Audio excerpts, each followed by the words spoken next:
today I'm going to be showing you an exercise called standing windmill. To start off, you're just going to need a blank empty wall, and it's definitely best to do this barefoot. To set up, you're going to bring your heels all the way back to touch the wall and position your feet 5 inches between the heels with your toes slightly turned in. It's best to err on the side of being a little bit more narrow rather than too wide for this starting position. So just look down, check those feet, make sure that they are turned in slightly and 5 inches between the heels. Now you're going to open up your palms, bring your arms right directly out at shoulder height, and see if you can gently squeeze your shoulder blades together in the back. Now from here, what you're going to do is you're going to slide side to side. That was 1. 2, I'm going to go through 5 here. 3, 4, 5. So that was position number 1. Now I'm going to show you position number 2. Go ahead and bring your feet to about 1.5 feet to 2 feet apart.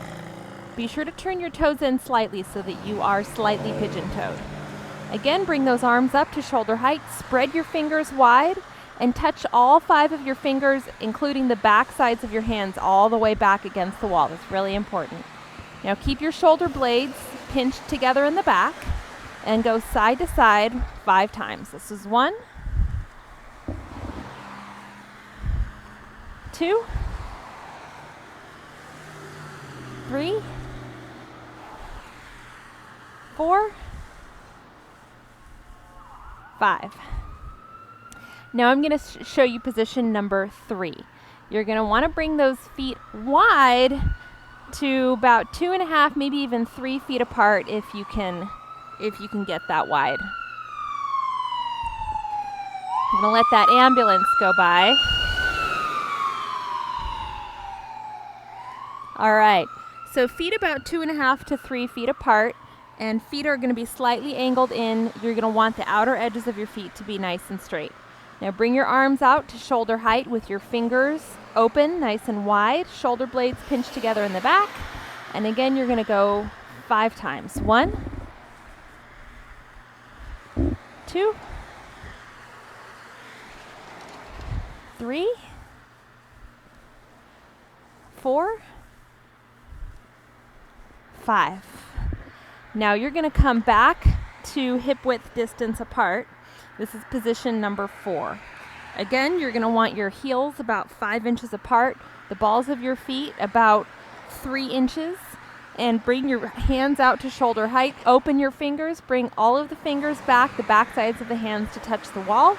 Gently pinch those shoulder blades together in the back, and you're going to go side to side. 1, 2, 3, 4, 5. That is the standing windmill. Now I'm going to take you through some of the biggest mistakes that you're going to want to make sure that you avoid. Number 1 mistake to avoid is don't let your hips shift side to side. I like to imagine, and I want you to imagine, that you have Velcro on the back sides of your butt cheeks. That Velcro is going to help keep your butt and your hips nice and stable. So when you're going, that imaginary Velcro, so when you're moving side to side, watch as my hips actually stay perfectly still. So it really helps, and I actually have my clients that I work with in person do this all the time. It helps to slow it down. I cannot tell you how many times I see people trying to do this too fast. Now, the second mistake people make is more of a misunderstanding. People always ask me, how far should I go, Maryann? People think that they're trying to stretch and go as far as they can, which is not quite the purpose of the exercise. I want you to prioritize. Number 1 priority, keep those hips stable. So what that means is that your range of motion of your torso is going to be determined by how far you can go without your hips shifting or sliding. So it's not about how far you can go. It's about keeping those hips stable, keeping those arms at 90 degrees, fingers spread wide. All these things that I went over with you are going to be number 1 priority. So even if you're not going very far side to side at first, that's okay. Think slow and think hips stable as you're doing the exercise. Now the third mistake that I want to go over with you is moving the arm. So losing the 90-degree angle at the arm. So it looks kind of like this.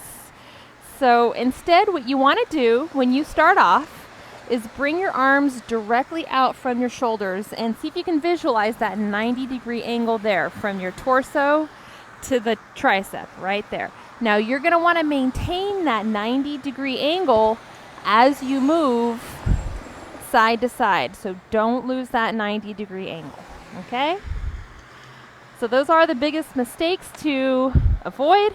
That is the standing windmill exercise. What this does is it reduces rotation, improves upper body posture position, helps to balance out when someone has kind of a lean or a shift in their alignment. It really helps to balance that out and really helps to strengthen and stabilize the muscles of the hips.